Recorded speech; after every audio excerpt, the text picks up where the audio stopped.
Hotep brothers and sisters. I'm Sister Peg Cathcart, and I am here to interview our sister Dr. Lorna Jones. She is the founder of an excellent program for our children, for our community, and I'd just like you to tell us about it. Tell us about your program. The annual essay contest for children and young people of African descent is a contest that really showcases excellence in our children through literacy. Very simply, what it allows the children to do is it gives them an opportunity to practice what they're already learning at school through learning English, writing, reading, etc., but also to combine that with researching, critical thinking, and self-expression, to share with people around the world some of their views on critical, important issues that affect us as people of African descent, both historical and contemporary issues. So I understand that actually this activity started in the UK, and you were approached by a teacher of children, and he was somewhat concerned about what he described as their illiteracy, but he didn't mean that they couldn't read. He meant that they had no self-motivation to engage in activities that would enrich them, and became a part of your program. What actually happened was I went to Cape Town, South Africa for a little while, 10 days. Then I went back to London and worked there for 3 days and went to China for about 21 days. And at the time of Katrina, and I saw how our people were suffering here. At the same time, I asked my driver and guide, how are people of African descent seen?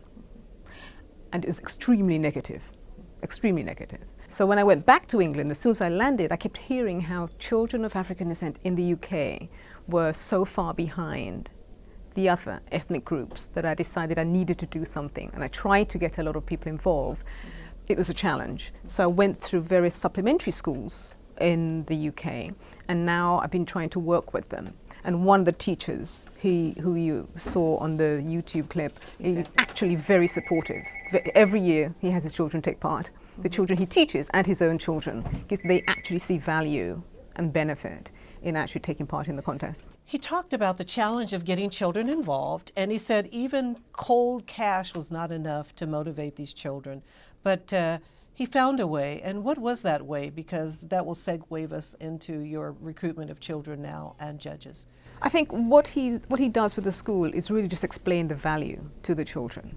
And his children, he actually forces them to take part, but they often do well nearly every year, his personal children. But he runs a supplementary school, and a lot of the children there who actually take part every year until they hit 16, then they have to stop. They actually thoroughly enjoy it, actually, and they've won many prizes and certificates. Every single child gets a certificate. Dr. Jones, are you an educator? What is your background? My background is, I've done marketing. I've worked in Paris, I've worked in San Francisco, London, but what I'm really interested in is children's development. So I started a children's library in the Caribbean, and I've been to South Africa and worked with some children there. But my main interest is what can we do now? I have a master's in international development. So that, I think, is very important for us as a people to learn what is international development and how it affects us, mainly on the continent, but also in the Caribbean as well. And as people here, I think it's important that people understand that international development is quite a wide-ranging area. And so that's why I bring a lot of that into the topics that the children are asked to write about. You have a British accent. Where are your roots? What do you I'm identify African, with? You're African? first of all. What part of the continent? But I was born in England and raised in the Caribbean. A tiny island, 1.25 miles wide by 7 miles long, and went back to England. Also lived and worked in Paris for many years and traveled extensively, but my heart is African. So you've seen children all over the world, African children in particular, of African descent. What is the commonality? What is the one theme that you see that actually would support an activity like this contest? For me, it's very, very clear. One example, although I started the contest in England, I struggled to get children in the UK to take part, that's for sure. So that's why I opened it up to children of our our children wherever they are in the world.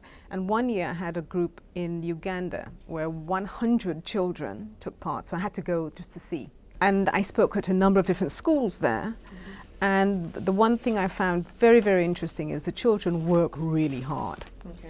The hours they spend actually studying from sun up to sundown.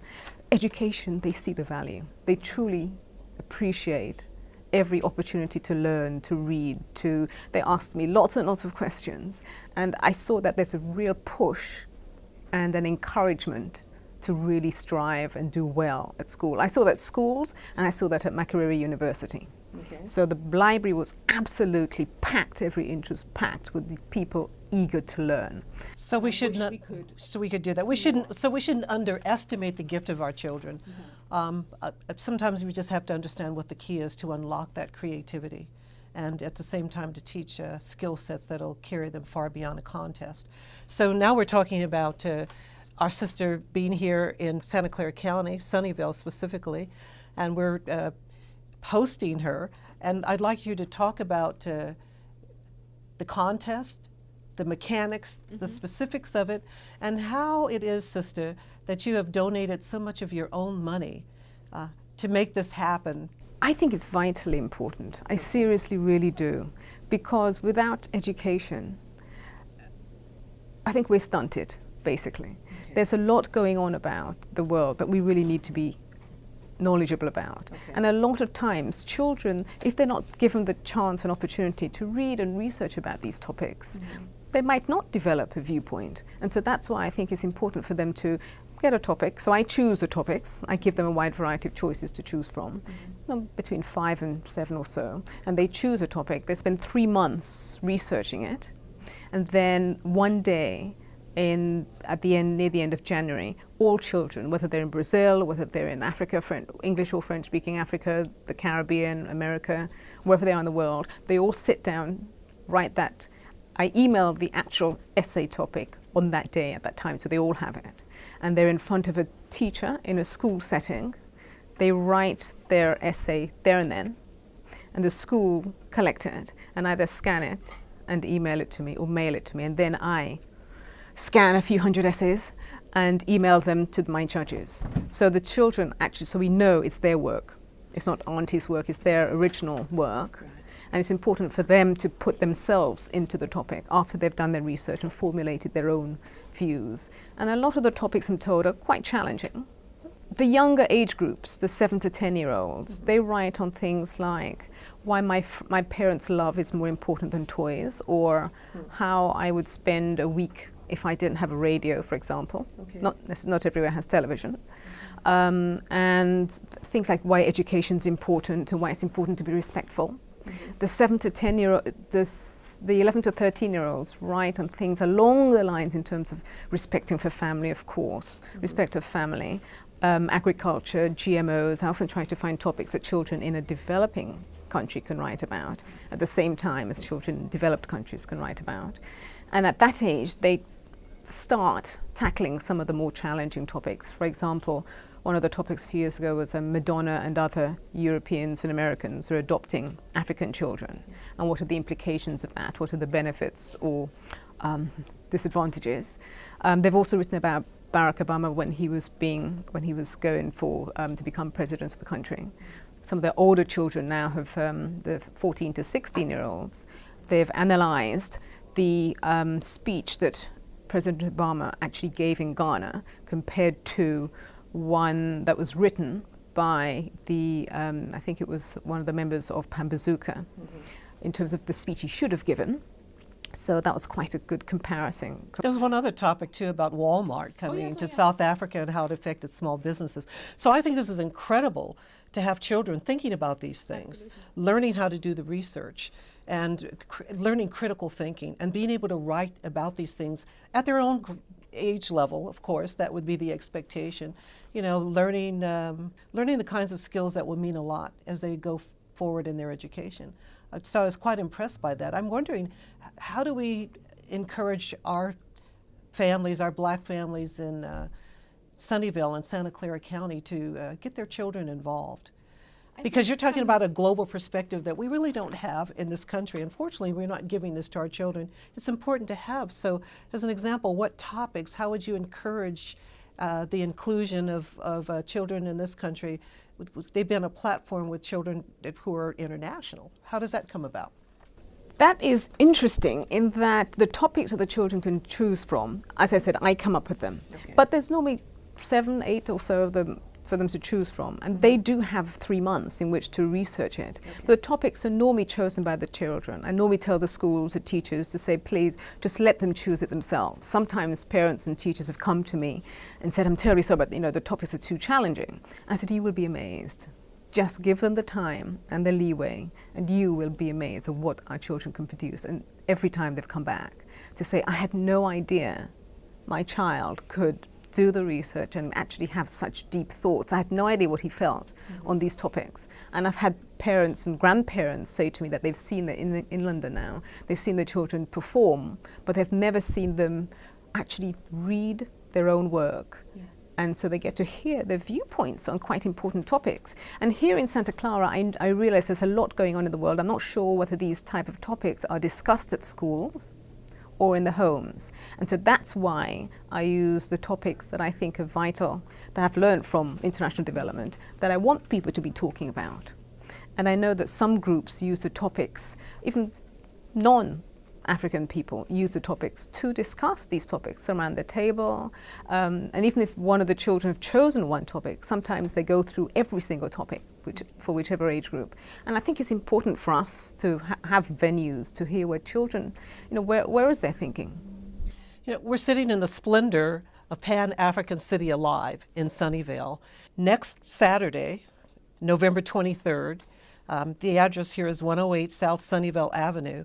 We're going to be hosting Dr. Lorna Jones, Sister Jones, not just to talk about the contest, but also to talk about the benefit of our children actually being able to take advantage of activities like this. There was a time when it would be the church or a community center where children could learn speeches or do research and present it before the community or a congregation, and it was a source of pride. It was really important if the community embraced it.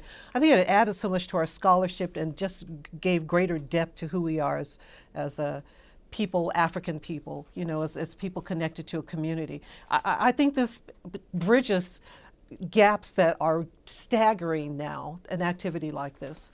For me, it's very important. I've always kept it so that anyone of African descent can be a judge. You don't need to have a PhD or a degree even, because anyone can find something positive and uplifting to say about a little 7-year-old's essays. Okay. Obviously, the more challenging political topics are taken on by the older children. Okay. So someone who has an interest in international relations and international politics would be more versed, let's say, to be able to respond.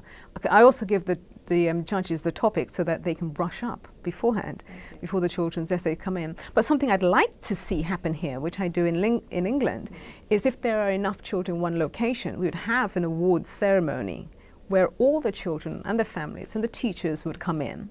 But my understanding is there are no losers. The winner's announced, but there's a celebration for everyone's involved. But every single child, wherever they are in the world, they all get a certificate. So a lot of certificates I have to print. And then the winners are announced, and they get to read their essay in front of everybody. Okay. Because as a judge will only read 10, and there could be quite a few hundred children taking part. And so here at the awards ceremony, it's an opportunity for the parents, the schools to come together and actually listen to the children. And they get public speaking experience. And something else I do, which is quite important, is after the contest is over, every year I find opportunities for the children's work to be made available. So they can go, they've spoken at various events. This more than credible activity that we're embracing. As the Ujima Collective, we're sponsoring her here at Pan-African City Alive, but also for Sunnyvale, for Santa Clara County, and beyond Santa Clara County. Go to her website. Will you please give us? LornaJones.net. That's LornaJones.net. And it's a very basic website, really to showcase all the previous essays. They're on there. Great. And also you can go to eventbrite.com, where you can actually register for this free event. And hopefully we'll have some material also to put in the hands of those who come, something that they can purchase you know, at a very modest price. And thank you so much, sister. Looking forward to it. I'm just inspired by your commitment to our children, to scholarship, to our community, your African self, the way that you add to our community in the spirit of Mott, I believe. It's just important. Thank you. Thank you.